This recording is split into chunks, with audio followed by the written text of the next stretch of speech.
chapter 5, verse number 39. And when he was come in, he saith unto them, Why make ye this ado and weep? The damsel is not dead, but sleepeth. And they laughed him to scorn. But when he had put them all out, he taketh the father and the mother of the damsel and them that were with him, and entered in where the damsel was lying. And he took the damsel by the hand and said unto her, Talitha cumi, which is being interpreted, Damsel, I say unto thee, arise. And straightway the damsel arose and walked, for she was of the age of 12 years. And they were astonished with a great astonishment. And he charged them straitly that no man should know it, and commanded that something should be given her to eat. Of course, when we talked about that, where we left off last week was the people who laughed at Jesus to scorn as he was about to go in to Jairus' daughter's, basically to try to heal Jairus' daughter. Jesus said that the damsel is not dead but sleepeth, and they laughed him to scorn. Jesus takes James, Peter, and John into the house where he's actually going to raise somebody from the dead. And after Jesus raises someone from the dead, the interesting thing here, we see in verse 42, and I really like how they kind of word this.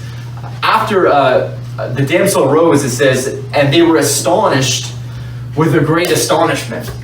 I mean, I just love the way I was reading that, and it's just, I kind of like love the way they word that. Astonished with a great astonishment, meaning like they were like, whoa, this is, I couldn't believe that it had happened. Now, interesting enough, when we see, there's a number of people who get raised from the dead in the Bible. We see Elijah and Elijah. They rose some people from the Bible. There was a man who was put by Elisha's grave, and when the man was put by the bones of Elijah, that he revived. We see Jesus, Jesus rose from the dead. We see Eutychus, which Paul helps to revive from the dead after he was long preaching. And interesting enough, Jesus actually raises 3 people from the dead. And I ask people at the door just to try to, when we're going soul winning, just to try to get them involved in the soul winning conversation. How many people like to try to get people involved in the soul winning? When you get someone to go soul winning, try to make it a conversation, right? Because I think sometimes the tendency is for everybody to kind of preach and not get the people. Sometimes it gets hard to get some people involved, especially if they're quiet. I'll usually ask people, what's your favorite thing Jesus did? And I think that one of the greatest things he did was he was actually able to raise people from the dead. He raised 3 people from the dead. Of course, we see here Jairus' daughter being raised from the dead. Think of who's another famous person that Jesus raised from the dead. Most people will say, who's the man? Talking about somebody. They talk about it all the time. John chapter 11, Lazarus. Lazarus was raised by the dead by Jesus. We had a whole chapter really kind of talking about that. And of course, there's in Luke chapter 11, Luke chapter 7, 11 to 17. It says that there's a widow's son at Nain who was raised from the dead. I believe who was her only son, and Jesus raised that son from the dead. So Jesus actually raised 3 people from the dead, which I think honestly was probably one of the most notable miracles that he did, and we see him do that. Now, if you turn your Bibles just to Matthew chapter 10, verse 7, Matthew chapter 10, verse 7. Matthew 10:7. You just go back to one book, to Matthew 10:7. It says, and this is a command that Jesus gave to his 12 apostles, and it says, and as you go preach, saying, the kingdom of heaven is at hand, heal the sick, cleanse the lepers, raise the dead, cast out devils, freely as you've received, freely give. So what's one of the commands he gives to his apostles, who that he commands to go out and preach? What's one of the commands he gives? Heal the sick. Yeah. That's true. But one of them is what he just did there. To raise the dead. That's one of the commandments that he actually gives. Now, we don't really see, at least recorded in the Bible, his apostles during Jesus' earthly ministry raising people from the dead. But we do find out that this was something that Jesus had commanded his apostles to do. So that if he commanded his apostles to do that, did he not give them the ability to do that? Mm-hmm. I would say he gave them the ability to do that, or he was willing to give them the ability to do that if they had the faith to do it. And I would say that I would say in all likelihood, it probably was done if he said to do that. Now, regardless, after after he does this, after he raises this woman from the dead, this young lady from the dead, who's 12 years old, after he does this miracle, he says, hey, look, don't tell anybody about this. And he gets out of the house and he's gone. Now, outside the house, there's a bunch of people who are saying, basically mocking him, saying, what do you mean she sleeps, she's not dead? And obviously these people had to know who Jesus was. Or at least some of them had to know who Jesus was, and they would have told the other people. And Jesus had already worked notable miracles. And you think Jesus, he might walk out and say, hey, look, go out there and see what I just did. No, he doesn't do that. He just basically gets out of there and he leaves and he doesn't say anything. He's quiet. He keeps that low profile that he so often does in the gospel. Now, just think about what are some of the reasons why he may do that. Well, we know that earlier in Mark chapter 3, when he had healed on the Sabbath day, they wanted to take his life. When he had cast out the legion out of the man, they besought him to depart out of their coasts. So some people, no matter what Jesus did, they didn't want anything to do with him. They didn't want anything to do with them. So there's already that element of skeptics, and people saying, hey, you cast out devils by Beelzebub, the prince of the devils. There's already people like that around. And if you have your phone and it's on, if you could just please just turn it off. There's some alerts going off. If you can just keep your phone off, please. Now, also at the same time too, Jesus in John chapter 6, when he had fed the 5,000, he got out of there because he knew that he was worried that they were going to make him a king right there. And he got out of there and he went to a mountain to pray. So he keeps that low profile, because at the end of the day, are the people going to find out that Jairus' daughter was raised from the dead? Yeah, right? They're going to see her the next day. They're going to see her a week from then, a month from now. And at that point, they're just going to be... Think about what's the impact, what's the greater shock? Finding out if Jesus would have walked out and said he did it, or if Jesus just walks out, doesn't say anything, keeps a low profile, is humble, and goes his way. What do you think has a greater impact? Him doing that, or him coming out and saying, "Hey, go out and see the miracles that you didn't believe would happen"? What has the greater impact? What do you think has the greater impact? I think the greater impact is people would have like, he healed that guy. When they see this young lady, they're gonna be like, what in the world just happened? Now you have all these people talking about Christ, and all these people talk about Jesus. It's not Jesus doing it, it's other people doing it. And that's honestly, it's probably a lot better. Anyway, we're gonna continue on. Continue on into Mark chapter 6, Mark 6:1. And he went from thence and came into his own country, and his disciples followed him. And when the Sabbath day was come, he began to teach in the synagogue, and many hearing were astonished, saying, "From whence hath this man these things? And what wisdom is this which is given unto him, that even such mighty works are wrought by his hands? Is not this the carpenter, the son of Mary, the brother of James and Joses, and Judah and Simon? And are not his sisters here with us?" And they were offended at him. But Jesus said unto them, "A prophet is not without honor, but in his own country, and among his own kin, and in his own house." So here we see Jesus, he's teaching, obviously he's teaching here in his own country. And when he teaches in his own country, they're like, where did this guy get this wisdom from? Where is he getting this wisdom? This is, we know who he is. We know his brothers. We know his sisters. We know who his earthly father was. We know who was his earthly father, meaning not his actual real father, but who they thought was his father. And they know who Mary was, and like, well, who is this guy? I mean, where did he get this wisdom? This is just a local. This is just some guy who's from this neighborhood. How can he get this kind of wisdom?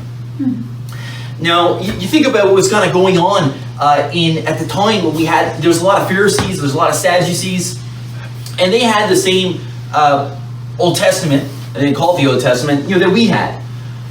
And with that Old Testament, they should have, understood that, a Messiah would come. They should have been understanding, living righteously and being holy people, separated under God.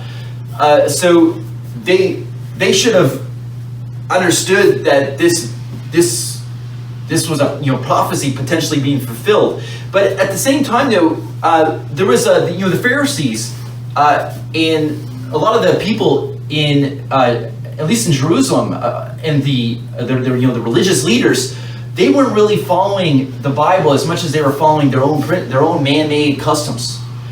They had an oral law they talk about in Jerusalem and Judaism, and had an oral law which they put, from what I understand, a lot of people talk about that they put that over the written law, and they emphasize their own customs more than they in a sense emphasize the word of God. Now they emphasize the word of God too. So when Jesus comes with this wisdom, this is not something necessarily they're accustomed. It's kind of like today, if you go to a lot of churches. This morning, I don't want to criticize other churches, right? But there's a lot of churches out there. They have a drum set, and they have the electric guitar, and there's not a lot of the Word of God coming. And if you took those people who went to those churches and then slapped them into a really good Bible-believing church, they would be like, "Wow, this is what wisdom is this?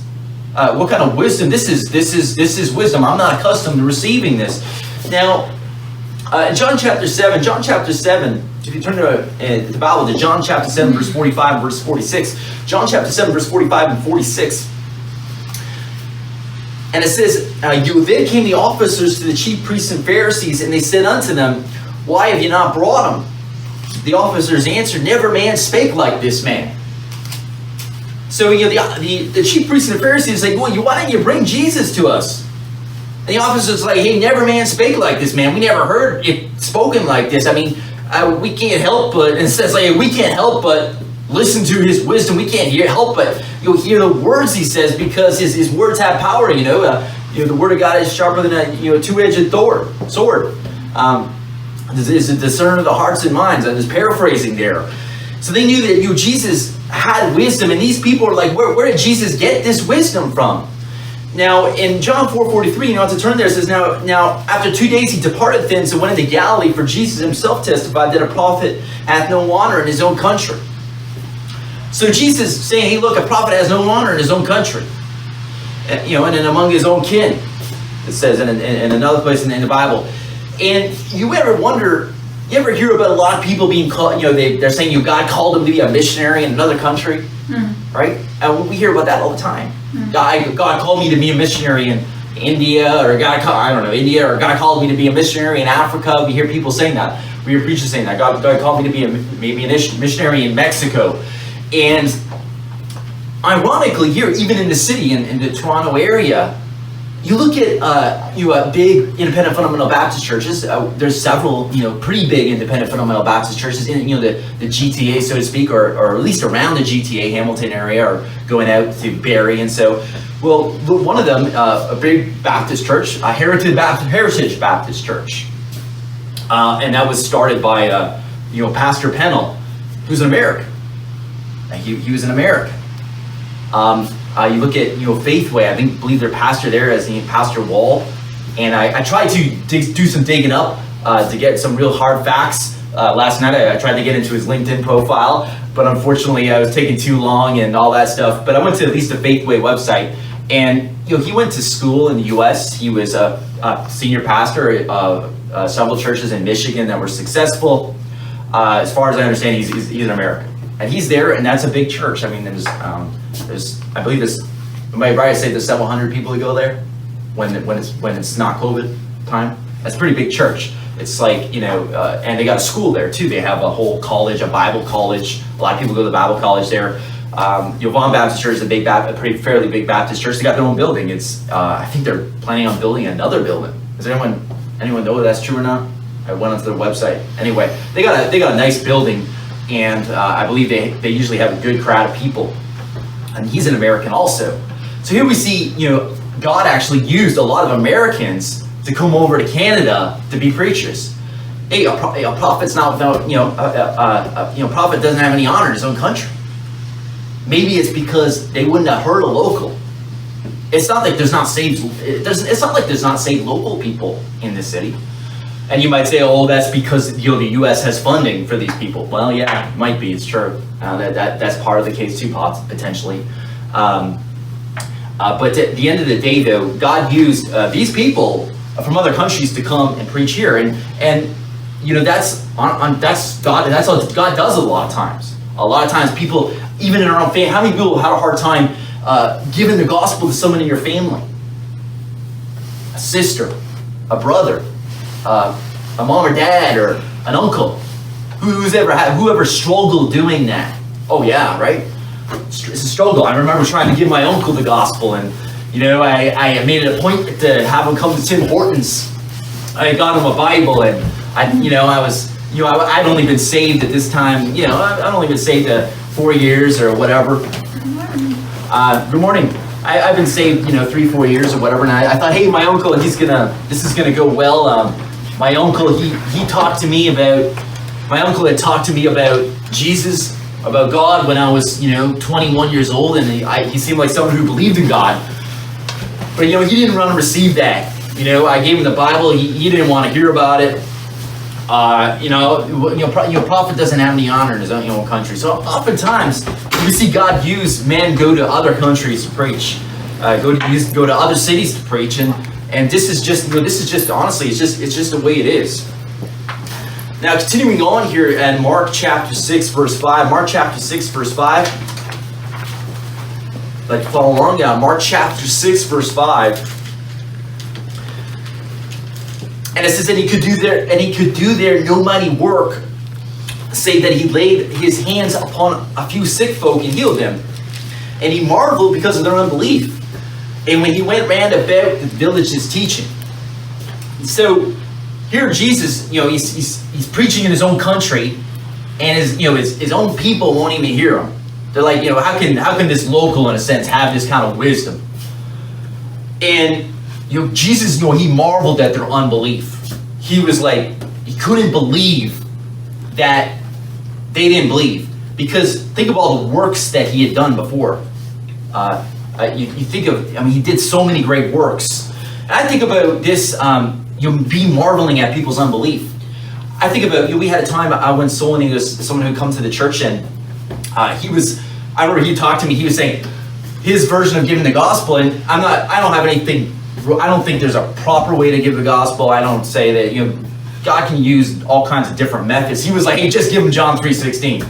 And all right, fine, all right, we should explain a bit more than that, but I went soul winning with him, and eventually he didn't really want to talk at the doors.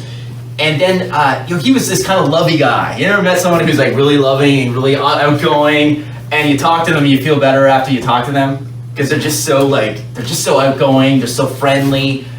He was talking to everybody when he came to visit. And I was like, wow, this guy's good. This guy would be great to be here, if he believes what we believe and all that stuff. And so I go soul winning with him, and there's this girl sitting in the hallway, and he's like, he just goes up and he gives her like John 3:16. He says, hey, he uses some words maybe I wouldn't use. He's like, hey, just ask Jesus into your heart. He's like really like, hey, just ask Jesus into your heart. He's doing it like, he's talking like really kind of like soft and like kind of mushy. And he wasn't like a feminine guy. But he would like, kind of have that talk. Hey, just ask, why don't you just ask Jesus in your heart? He gives John 3:16, and he's like, for God so loved the world. And he's telling me about before how he preached John 3:16 at church. He just preached a sermon on John 3:16, and they asked him, hey, you got to come back next week.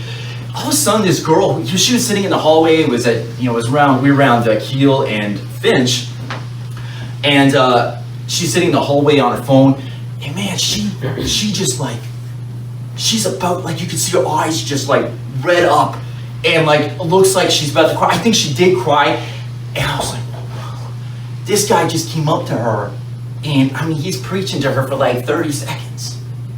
And this guy is making a tremendous impact like that. Now, I know Sister Amanda, you give some of the gospel, and you said they couldn't help but cry at the end. But this guy immediately, he's got that impact. I walked away. I'm like, man, that guy just got. I just thought the Holy Ghost just worked there. I was just beside myself. And but this, Jesus, when he marvels at people's unbelief, he's marveling because it's like, how can you reject so great a love? How can you reject it and see the things that he did, see the miracles he did, see the people he healed, the devils cast out of the people's lives who he loved, and the people's lives who he touched, and the words that he said were true. Never man spake like this man. They even said, the officers, when the chief priests and Pharisees asked, why didn't you bring Jesus to us? Hey, never man spake like this man. You told us to take him. You told us to take him to you, but never man spake like this man. That's why we couldn't do it. And Jesus marvels at their unbelief because it's like, hey, look, how can you reject this? How can you reject this? And that's honestly, it's the truth, right? I mean, how many people before you got saved, when you heard about Jesus, you were like, I need Jesus in my life. But you're like, I don't want to go down that road. I was like that. I was like, I heard about this Jesus guy. I heard about how he would, God is love. I heard about how what he does to people's lives. I heard about how he can give them peace. But I was just like, I just don't want, I'm just not ready to go down that road yet. But that's what, when it really kind of hits the fit, when it really comes down to, when a decision has to be made and people just say, no, I'm not going to believe. Hey, we marvel at that almost. How can that be? How can you reject that? Especially when you think about people going on their deathbeds and still rejecting. How can you reject it at that point when it's so crucial? Anyway, let's continue on here. Mark chapter 6, verse 7. Mark chapter 6, verse 7. And it says, and he called unto him the 12 and began to send them forth 2 and 2 and gave them power over unclean spirits. Now, here we see Jesus here. He's the command here of the 12 is to go 2 by 2. To go 2 by 2. Now that doesn't mean that you can't, if you got no one to go with, that you can't go by yourself, does it? No, it doesn't. But who is the ideal state is to go 2 by 2. And I know that one time we had soul winning, someone in the church had gone soul winning with me, and I was partnering up with him. And he's like, hey, can I go by myself? And I was just kind of like, we're together right now. This is not, the Bible says go 2 by 2, and I thought that he really needed someone to be with him also. And he was a good guy, but the bottom line is, the Bible's talking about going 2 by 2. And if you turn your Bibles to Ecclesiastes 4, verse 11, Ecclesiastes 4, verse 11. Ecclesiastes 4, verse 11. And it says, again, if 2 lie together, then they have heat, but how can one be warm alone? And if one prevail against him, 2 shall withstand him, and a threefold cord is not quickly broken. So we see the advantage. How many people are happy to spend time with a friend? Right? Absolutely. Right now, how many people are happy to, let's face it, how many people are sometimes happy to spend time alone? It's just time to spend time alone too, right? But you don't want to be alone all the time.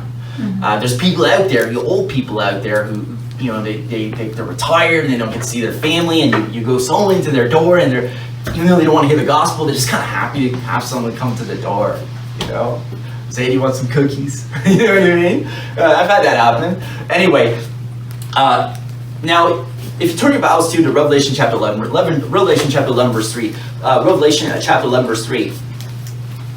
Revelation 11, 3.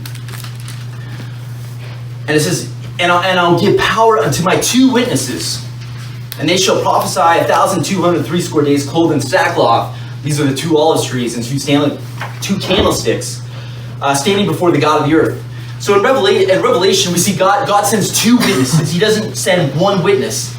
And I can't prove this biblically, but think about maybe one of the reasons why he doesn't just send 1 witness. He sends 2 because they need each other. Because they're gonna, in a sense, they're gonna help each other. They're gonna edify each other. They're gonna encourage each other. They're gonna exhort each other. And James and John, the sons of Zebedee, they had a nickname. It was Boanerges, Boanerges, which meant the sons of thunder. And I mean, I think most people would like to say, hey, most people here would love it if they said, hey, whatever, Joe, yeah, he's a great man of God. He's a great preacher. He was great at giving the gospel to people. But wouldn't it be better if you said, hey, Joe and James, or Joe and Jack, hey, they're the sons of thunder. I mean, they're like a team. They're a tag team. They're a double. They're together, man. They work real well. And that's why I believe that we have 2 and 2. It's like, hey, because 2 are better than 1. One can pick the other one up when he's down. Now, sometimes I like to go soul winning by myself, and I used to go a lot when I was early on when I was first saving. I didn't have someone to go with, and but the truth is, when I'm going with someone, it's usually a lot better. It's usually a lot more enjoyable, and it is. When I've gone with you, Brother John, hey, you're young and you got energy. It's not like me. I'm an old guy, and I'm kind of like knocking on doors, and you got energy. I went with Stanley last week, and it was cool. I mean, he hadn't gone soul winning since he was, from what I understand, since back in the university. But he had a way of doing it. He was really nice to people, really kind to people, really loving to people, and just the fact that he was willing to do it, even though he hadn't done it so long, that encouraged me. That picked up my spirit. Having someone else there picks up my spirit. Brother Jay, me and him used to go soul winning all the time. When I first got saved, and my greatest memories of soul winning are with Brother Jay, and it was with somebody. It was because I was with somebody, and I had some good memories being by myself. But I had the greatest memories being with people. I had some great memories that I'll always remember. But it was being with another person, being with having a partner. And that's so important to have that partner, because we strengthen one another and encourage one another. I think about I'm probably going to go real back into the past. Toronto Raptors. I think some people know about. Anyone? Do you like Cole? Do you like basketball? I'm not good at it, but yeah. Yeah, you like basketball. it? Have you heard of Vince Carter? No, I haven't. I'm just too old. Well, Vince Carter was like the first real star player Toronto got. He's like, the superstar, and this was back in like 1999. And he had a guy playing with him. It was actually like his cousin. His name was Tracy McGrady. And I'm really not speaking, but anyway, these guys they're actually cousins, and they played for the Toronto Raptors. This is when Toronto first got the team, and they've been bad for a few years. Finally, they got a good team. But they had these 2 guys, and they were like a team. Everyone knew about it, even in the States. They knew about Vince Carter and Tracy McGrady. These guys, the Raptors had really good attendance in the U.S. at that year, which is unprecedented. Like a Canadian team having good attendance. These guys, I believe, Vince Carter won the slam dunk contest. Tracy McGrady, I believe he was also in the slam dunk contest. But bottom line, these guys were a team. Now, Tracy McGrady said, you know what, I want to be the super, because Vince Carter was actually considered like the man in Toronto. And Tracy McGrady was like, look, I want to go to another team where I'm the man. And they lost their guy. They lost Tracy McGrady, Toronto.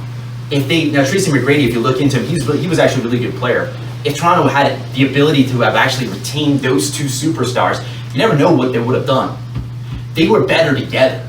They were better together than they were alone. Tracy McGrady never won a championship. This team never had a lot of success. But if he had stayed together as a team, they could have did so much more. And they got each other to be better. When they see one guy going out doing something, and they're like, hey, I can do that too. When we go out, that's why when we go out, it's really great when we go out when we have a couple teams. I think when we've gone out, we had a couple teams, and usually someone gets somebody saved. I didn't see anyone saved yesterday, but Amanda, you saw a couple people saved. And when we go out, as teams, if you don't do something, your partner might do something. Mm-hmm. And when you see that, it encourages you to do something also. So God, that's why I believe God says He go 2 by 2. Don't neglect that.